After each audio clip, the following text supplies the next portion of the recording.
Yeah, we left Thursday and came back yesterday. But I was working the whole time. You know me. I don't not work. Yeah, we left Thursday and came back. I'm sure Jess was mad about some of it. But there was a couple situations I had to deal with when I was there, which was not fun, but we got it handled. That's all that matters. I refrained from bothering you, so at least, you know. There's never a bother. If you guys have questions, get answers. That's the whole point. So, good morning, Erica. Good morning, Jess. Good morning, Aaron. Good morning, Mara. Good morning, Caitlin. Good morning, Maggie. Good morning, Fabi. Jess, how was your trip? It was good. Little disappointed with Disneyland though, I gotta say. First time going? No, second, What but the happened? magic just wasn't there this time.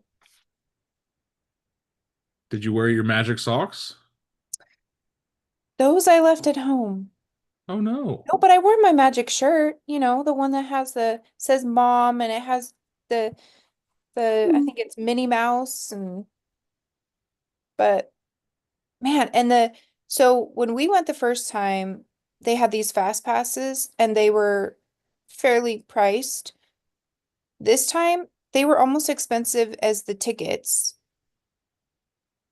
so we didn't get them. We waited in lines for like 2 hours, Yeah. and and the rides kept shutting down and breaking, and the employees weren't very happy, and yeah, so it was a bummer, but it was nice to get away. We went to the beach too. You can tell Disney that and they will help you out with that because they're all about the magic. Yeah, we did get a couple of I forget what they call them now, like the fast passes. They gave us a couple of those for free because I complained. And You so that didn't was good, but complain, you brought it to their attention. yeah, in a very nice way though. So, well, it happens. I had to do the same thing on Delta. This is my first time flying Delta. I typically fly American, and yeah, no, it was bad, real bad. What happened? Seats were broken, service was shit. Wow. Did Yeah. they do anything to One of the flight attendants gave us flight credits, $2,500, 2,500 miles, whatever that does for you. I don't really know.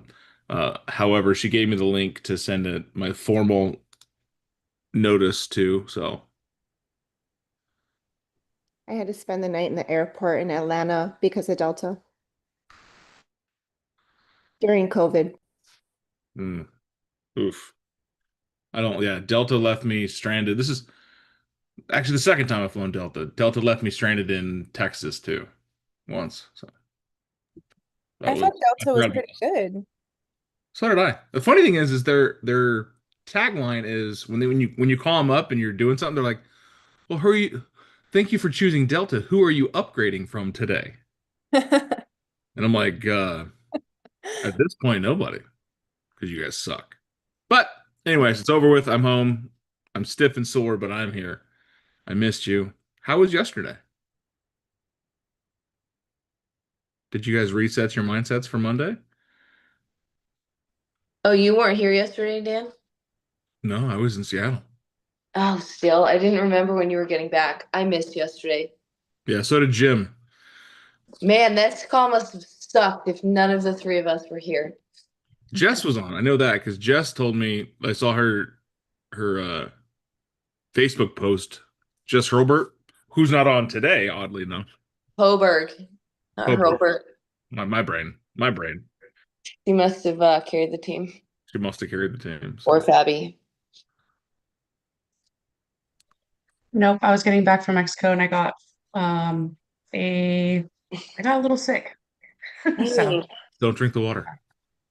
I did not. It was more of the food. I always like come back with I'm always like really cautious about what I eat there, and I thought I like escaped it and I came back and broke out in hives. So just in bed. But I'm good now. I'm good now. I survived.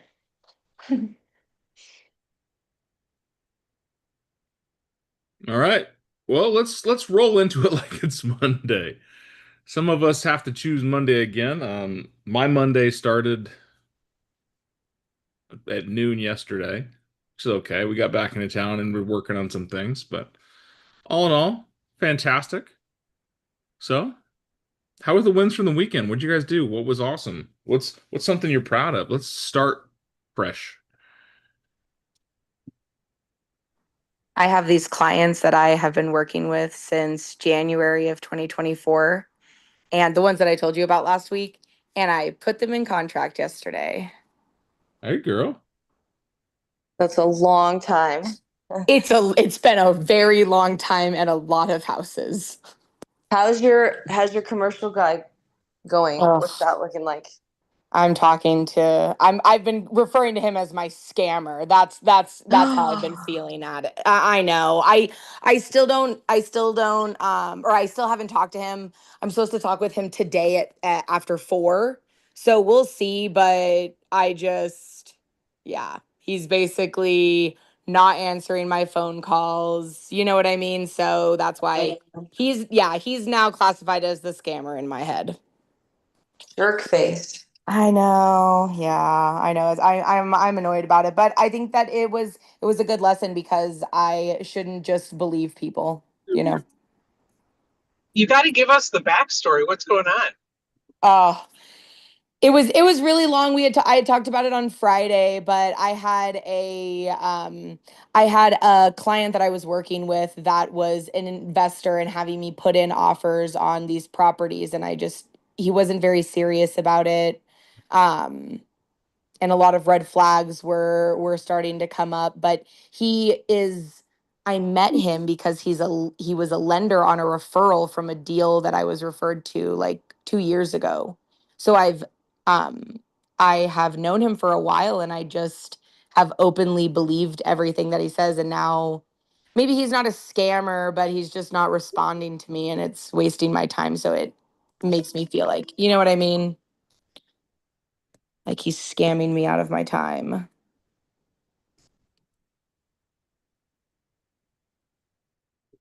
So, what do you do? I'm gonna fire him. There you go. Yeah, yeah. That's it.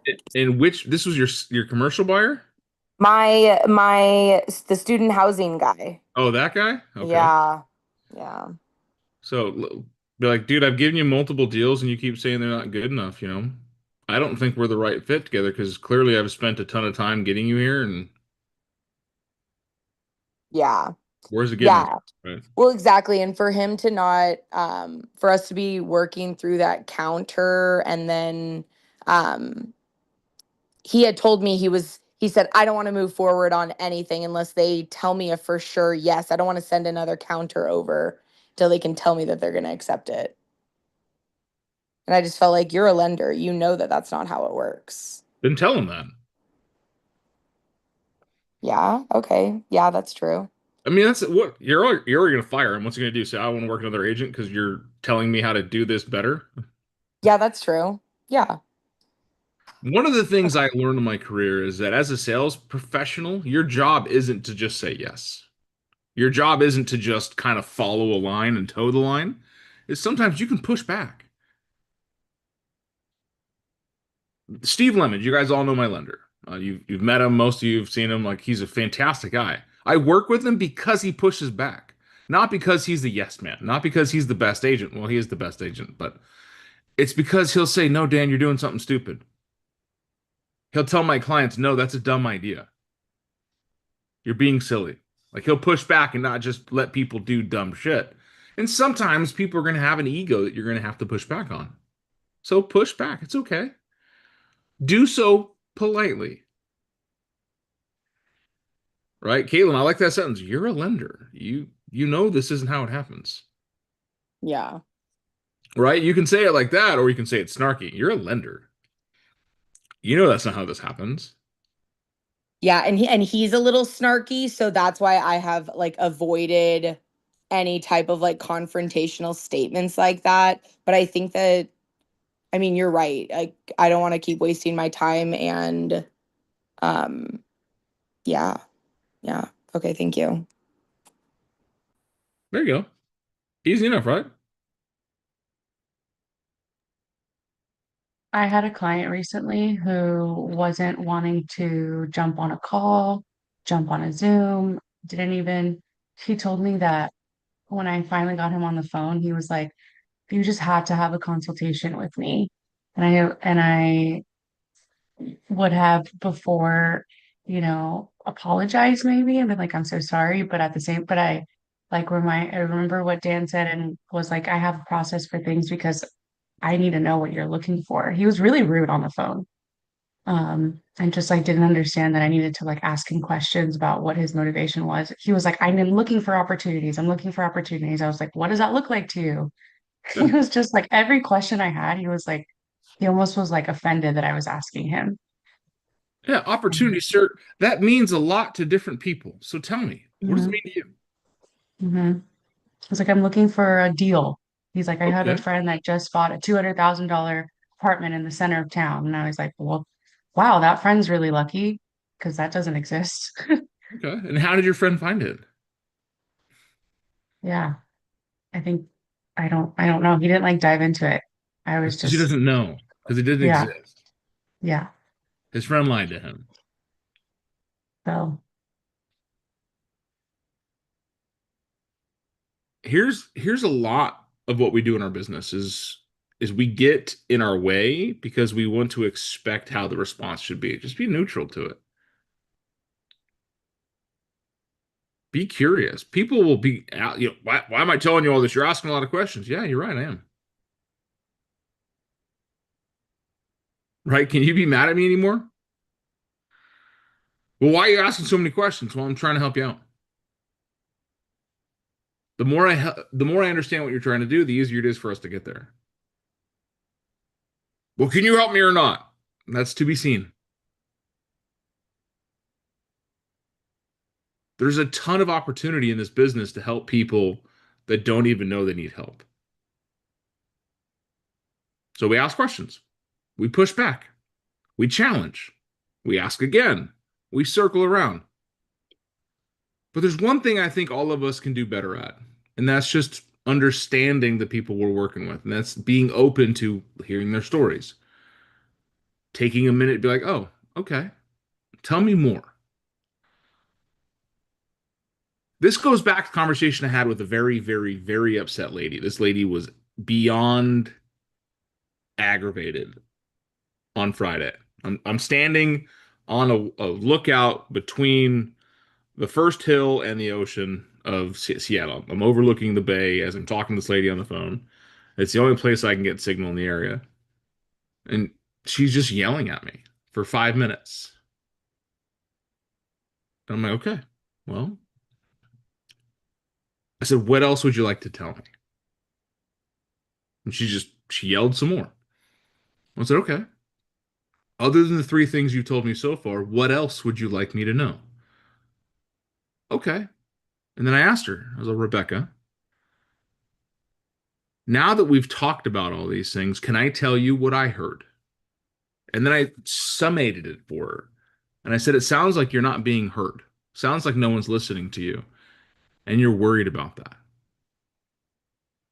And she goes, and it's like lion to lamb. And she's like, yep, you're absolutely right. She calmed down. I said, hey, you know what? I'm on vacation with my wife. We're in Seattle. I'm not at my desk. I can't do anything from this far away. I can get some people involved, or if you can wait till Tuesday, I will call you back. In the meantime, do me a favor. Take a minute and write all this down in an email to me so that I make sure I get all of your thoughts. Had I had fought her energy to energy, do you think I would have won? Why not? because she was already like aggravated and She was looking for a fight. yeah. Sometimes people just look for a fight. So I let her get her energy out. I let her talk. Sometimes that's in the form of crying, yelling, screaming. Don't ever put yourself in a bad position. But sometimes our clients need to just get it off their chest, or they need to say it. They need to get it out and give them the space to do so. Because when you give people the space to talk about and discuss and express, the more you get them to talk, the more information they reveal. Anyone ever met somebody for the first time and they gave you far too much information? Right? You're all, whoa, a little overshare there, buddy.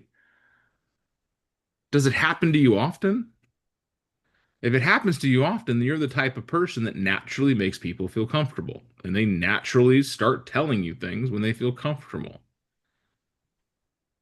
Use that to your benefit. Get people talking. They will tell you what they're working on. They will tell you what their struggles are. They will tell you what their life problems are. All you then have to do is pluck one out of the air and say, hey, thank you so much for sharing all that. Do you mind me telling you what I heard? I heard that you're living in a home that's a little too small and it's causing a lot of stress on the family. Maybe a larger place or a better neighborhood or a bigger yard or whatever the solution could be may help them get to what they want. Sales is not just the conveyance of excitement around a thing. Sales is understanding people's desires, problems, needs, pain, and giving them a better lifestyle. Right? Why does Lululemon even exist? Fantastic marketing. Because they sell the lifestyle of Lululemon pants and shirts, and whatever else they have, because I'll never shop there. They're not big man friendly. Sorry, Jason. You and I are not Lululemonin. We can do fudge. That's probably all we can do. But it's marketing. It's marketing a lifestyle. Right? We always see the Adidas commercials, the Nike commercials, people running faster, jumping higher, doing more. It's the lifestyle, right? I can do more with Nike. So you get to tell people, hey, this is the problem I'm seeing. Here's the lifestyle I can give you. Not, you know what, a better house would be better. No, maybe a better house would give you guys an easier time with the kids. Maybe a bigger yard would provide valuable for you and your kids to have more space to run around. Maybe living in a home and getting out of an apartment will give you the opportunity to build those roots and have that home-based business you've always looked for. But if we're not taking the time to think and hear people, we'll never come up with what the lifestyle should look like to get them to move forward. Yes, Christina. I was just gonna say, if you haven't watched the show Mad Men, highly encourage it, because they're like psychological sales ninjas. Yeah. That's all marketing is. I have the clients that I've been working with for a long time.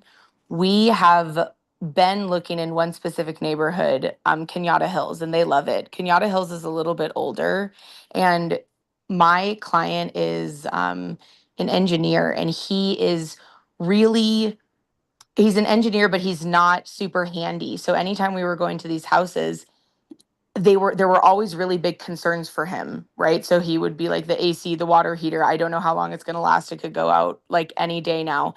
The house that they went under contract on is a 2023 new build. Whenever I first met them, they just told me, yeah, I'm not too crazy about new build. So we never really looked at them. And then when I talked with Dan last week, because I was like, okay, I don't know what to do and I don't know how to get these people there. And then I just used my brain and started listening to them. And I was like, okay, he is telling me that he's not handy. Like, why don't I just show them something newer? And that was the house that they loved.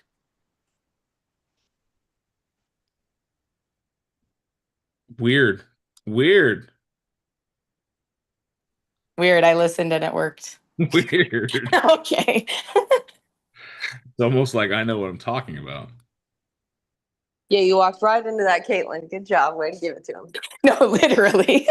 This is the thing is, and we do, and I didn't have to teach anybody to listen. I didn't have to teach anybody to hear. In school, in preschool, hell, in daycare, they probably taught you, you have 2 ears and 1 mouth. You should listen twice as much as you speak. And if you were anything like my son and doesn't shut up, then I'm sure you heard it often.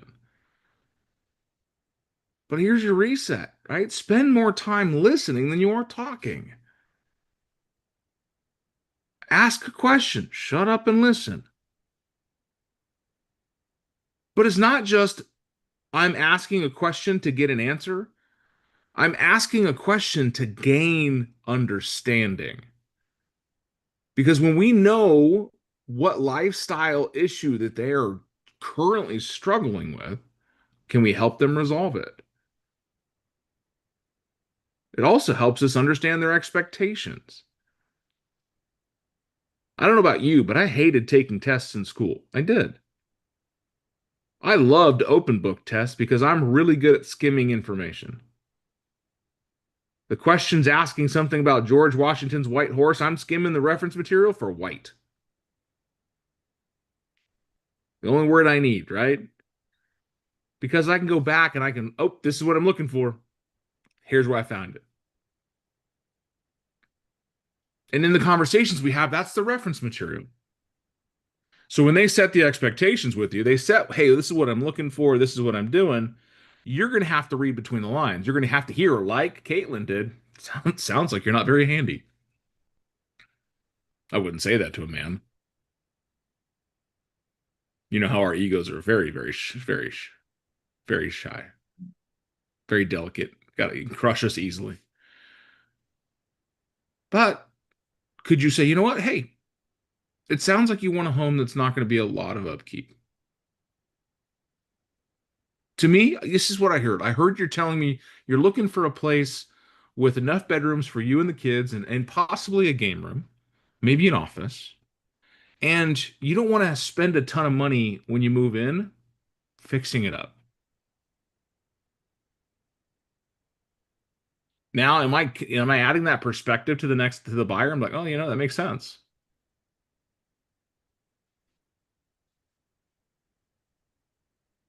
Give people room to speak. Now, if they're not going to talk, like we talked about the grumpy guys on the phone or the grumpy gals, you're going to have those.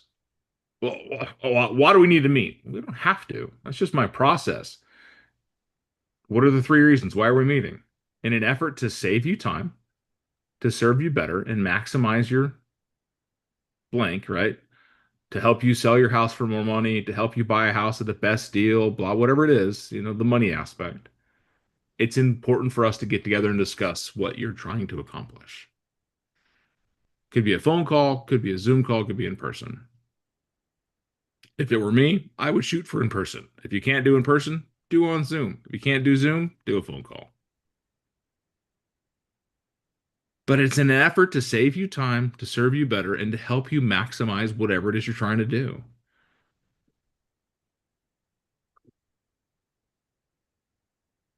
If I told you to go outside right now, how many of you would just blindly listen?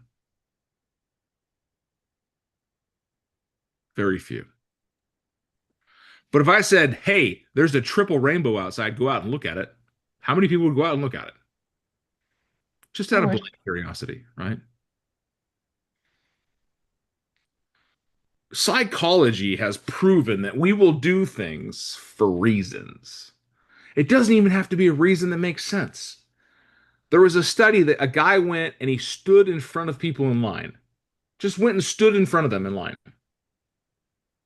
And like 80% of people got mad at him for just cutting in line. But then he started giving them a reason. Hey, I'm so sorry. I need to be here because I wore my left shoe today. And they, oh, no, no worries, don't worry. And they would just stand there and he'd give them a reason. And these reasons didn't make any sense. Oh, I'm sorry. I have to cut in front because it's Tuesday. Oh, okay, no problem. Right? And the majority of people were fine with it because they gave them a reason. So there's your reasons. You're giving people reasons to act. Effort to serve you better, right? That's a good reason. Effort to save you time. Pretty dang good reason. Effort to save you money. I'm in. I hope I'm connecting a little bit today. I know it's been 2 morning calls without me, and you're rusty. You're like, I don't know, my ears they're not used to this morning. Yesterday we just played games and sang songs. I don't like this classwork. So what are you hearing? Tell me. I want some dialogue.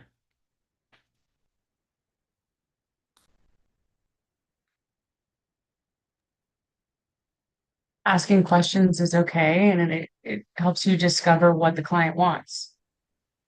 And I like the point that you made it like be neutral, because Yeah. sometimes even we get offended, like, why don't you want me to ask you questions? And we get like a little bit defensive, looking at it as more neutral. Mm-hmm. I think that I realize that I make a lot of assumptions before even just asking the questions, where I think that I know exactly what these people are, what their plan is, what they're going to be doing. And I realize I ask one question and it changes, I mean, everything.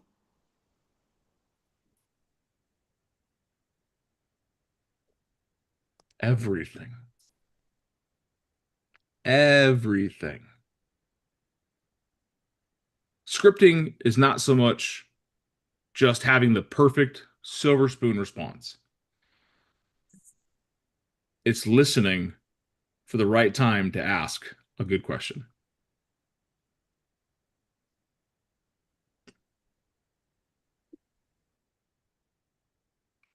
So, practice. Go ahead, Aaron. I know for me, one of my friends hit me up yesterday and they live in Tennessee. They have a house down the street from my old house in Tucson. And anyway, she was telling me that they're getting a divorce. And if I hadn't have asked questions, I probably would have thought it was like a horrific divorce. But she's like, no, we get along, everything's mutual, like we're good to go. But when as soon as she said divorce, I'm like, oh my God, thinking like the worst. But Do you have an agent for them out there? it's here. Oh, I thought you said they were in Tennessee. Sorry. Yeah, they live in Tennessee, but they have a house here they rent out. So they're selling this one. Gotcha.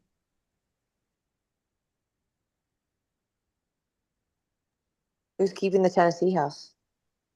Mhm. Probably him.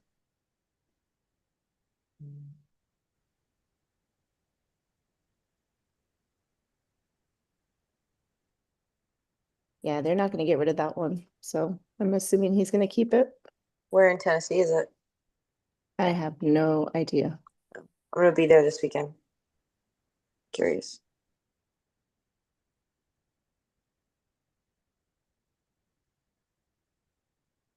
So, one thing you can do today to make yourself a better listener.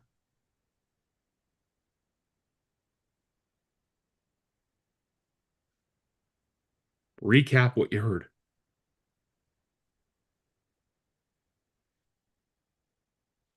Recap what you heard. And if you got it wrong, guess what? Would you rather know you got it wrong there or a week from now? This is good practice with like significant others or family members too, before you practice it with clients. They're gonna look at you weird, like, wait, what? I'm sorry. You don't do it normally. Jess and I do it all the time. I'm sorry. I heard you say this. She goes, yeah. Or she'll be like, were you even fucking listening? That's not what I said at all. Also, honestly, and I'm honest about it. I am. I say honestly, I was distracted and didn't catch half of that. Could you say it again? Man, honesty is refreshing. Instead of being like, oh yeah, I totally understand what you said. I should take the dog to the Buffalo Grills, right? On Thursday. No. I said you have to take the kids to get haircuts on Wednesday. Oh, yeah, that makes sense. So, recap what you heard. You know what? Do you mind if I tell you what I heard? This is what I heard. If you got it wrong, great chance to fix it. If you got it right, hell yeah, you're getting better. All right, my friends. I'm excited to see you. If you're going to the office today, at 11 o'clock, I believe Aaron Wilson is doing his stats meeting.